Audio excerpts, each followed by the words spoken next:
Hi everyone, I'm Sandra and welcome back to my class for medical professionals. 여러분 안녕하세요. 저는 의료 영어 회화 강사 샌드라입니다.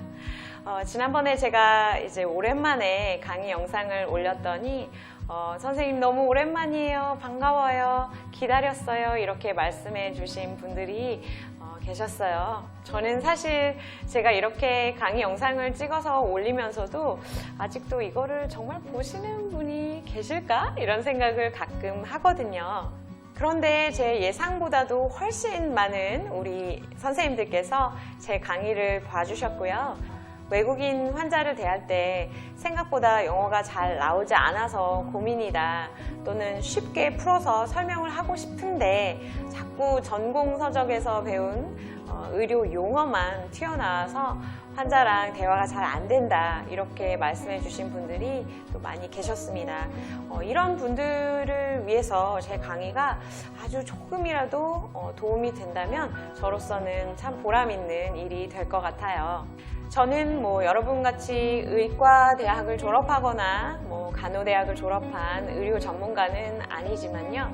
수년간 이제 병원에 다니면서 의료 영어 강의를 하다 보니까 참 많은 점을 느끼게 되었어요. 우리 선생님들이 생각보다 영어 때문에 스트레스를 많이 받고 계시더라고요. 그리고 또 마음은 너무너무 친절하게 외국인 환자를 대하고 싶은데 영어 회화가 잘 안 되다 보니까 답답하다, 이런 분들이 많이 계셨습니다. 그래서 저는 이제 영어를 전공한 사람 입장에서 어떻게 하면 우리 선생님들이 영어에 대한 스트레스를 좀 적게 받으면서 환자와 편하게 대화를 하실 수 있을까.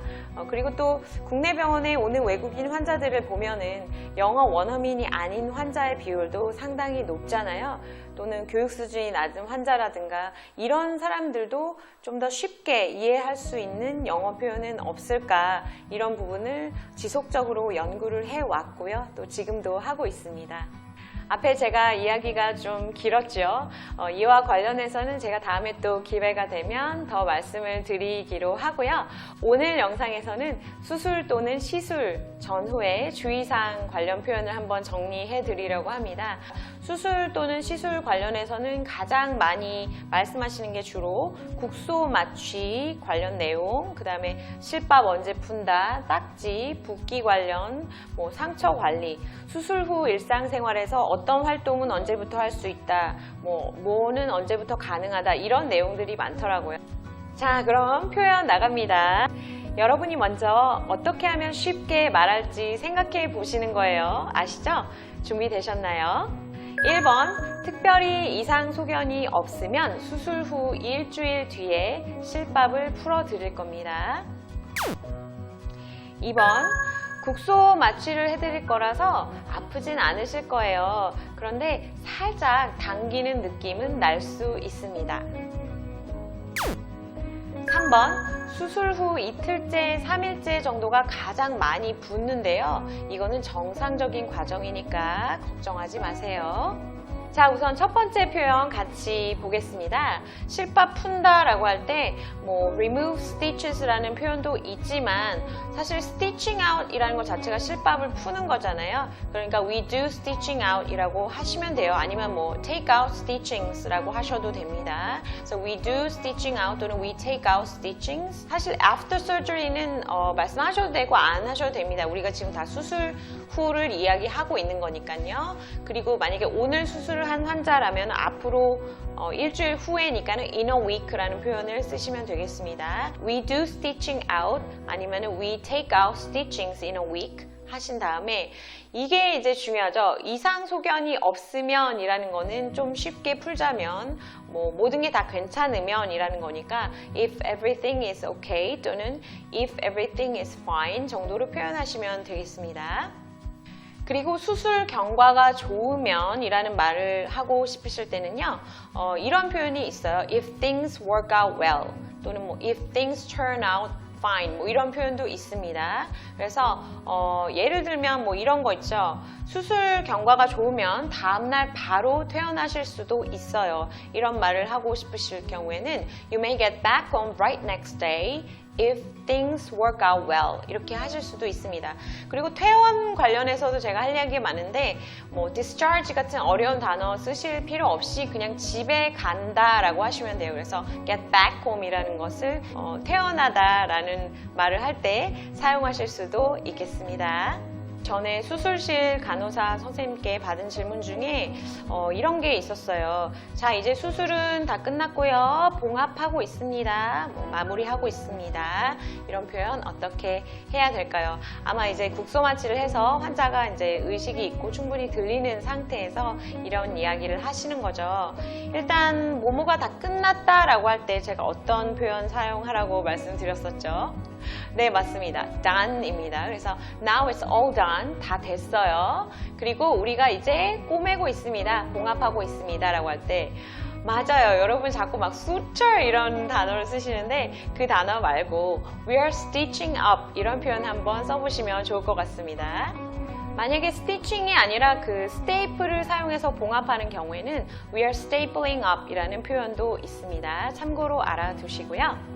만약에 모모를 마무리하고 있습니다 라는 것을 조금 더 제너럴하게 표현하시려면은 we are wrapping up 이라는 표현도 있습니다. 이거는 꼭 뭐 수술실에서 뿐만이 아니라 다른 상황에서도 두루두루 쓰실 수 있는 표현이에요. 자, 그 다음에 국소 마취 관련 표현 한번 보겠습니다. 지난번에 제가 내시경 관련 표현 알려드릴 때 그 목마취 스프레이를 너밍 스프레이라고 하시면 된다고 했었죠.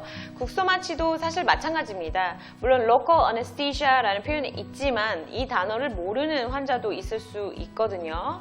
이럴 때 이 부분의 그 피부를 저희가 국소 마취 할 거예요 라고 만약에 하시려면 let me numb your skin here 이렇게 말씀하시면 가장 쉽고요.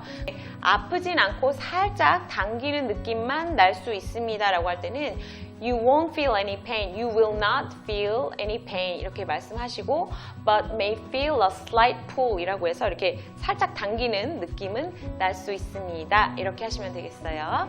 만약에 약간 꼬집는 느낌이 날 수 있습니다 라고 할 때는 지난번에 한번 배운 적이 있죠. 네, You may feel pinching 하시면 되고 만약에 바늘 게이지 같은 게 좀 커서 pinching보다 조금 더 아픈 느낌일 때는 pricking 이라는 표현도 있습니다. 마취가 풀리면서 이 부분이 살짝 가려울 수도 있습니다. 이런 말은 어떻게 할까요? 어떤 약이 들어가면서 이제 효과가 생기는 것은 영어로 kick in이라는 표현을 많이 쓰고요. 이제 약발이 살살 떨어지면서 약효가 떨어질 때 이거를 wear off라고 합니다. 그러니까 약의 효과가 조금 옅어진다고 해야 될까요? 마취가 풀리는 것도 마찬가지로 when the numbness wears off라는 표현을 사용하셔도 되겠습니다. 그러니까 뭐 살짝 가려울 수도 있어요 라는 표현은 You may feel a little itchy here when the numbness wears off. 이렇게 하시면 되고요. 만약에 이 numbness라는 발음이 좀 어려우면은 when the numb feelings wear off 이렇게 표현하셔도 되겠습니다. 자, 그 다음에 오늘의 마지막 표현 한번 같이 볼게요. 수술 후 이틀째, 3일째 되는 날 가장 많이 붓는데요. 이거는 정상적인 과정입니다. 일단 제가 병원에 가서 들었던 표현들 중에서 우리 의사 선생님들, 간호사 선생님들이 mild discomfort 이런 표현을 많이 쓰시더라고요. 뭐 약간의 불편감이 있을 수 있습니다. 근데 이거는 사실 문서에서는 괜찮지만 말로 할 때는 조금 어색해요. 듣는 환자 입장에서는 이 discomfort가 도대체 어떤 내용인지 구체적으로 알고 싶어 하거든요. 그래서 차라리 뭐 부으면 붓는다, 뭐 빨갛게 되면 빨갛게 된다 라고 좀 구체적으로 알려주시면 더 좋을 것 같아요. 그 다음에 붓기 같은 경우에는 뭐 will be swollen 해도 되지만 붓기 자체를 그냥 swelling이라고 하시면 간편합니다. 그래서 그 다음에 어떤 붓기가 언제가 가장 좀 심하다라고 할 때 peak라는 단어, peak이 아니고 peak라고 길게 발음하셔야 돼요. 그래서 swelling peaks around day 2 or 3 이런 식으로 말씀해 주시고 그 다음에 모모는 정상적입니다 라고 할 때 아직도 우리 선생님들은 계속 normal만 쓰시는데요. 이 단어도 한번 사용해 보세요. That's common. 네, 발음 한번 해볼까요? That's common. 네, 여기에 이미 이거는 정상적인 거니까 걱정 안 하셔도 된다는 의미까지 다 포함이 되어 있습니다. 자, 여러분 어떠세요? 오늘도 강의 재밌게 보셨나요? 혹시 여러분이 병원에서 일하시면서 자주 쓰시는 표현인데 이런 거 영어로 어떻게 말할지 궁금하다 하는 게 있으시면 댓글 또는 제 이메일로 보내주시고요. 주변에 다른 동료분들께도 산드라 튜브 많이 추천해 주시면 감사하겠습니다.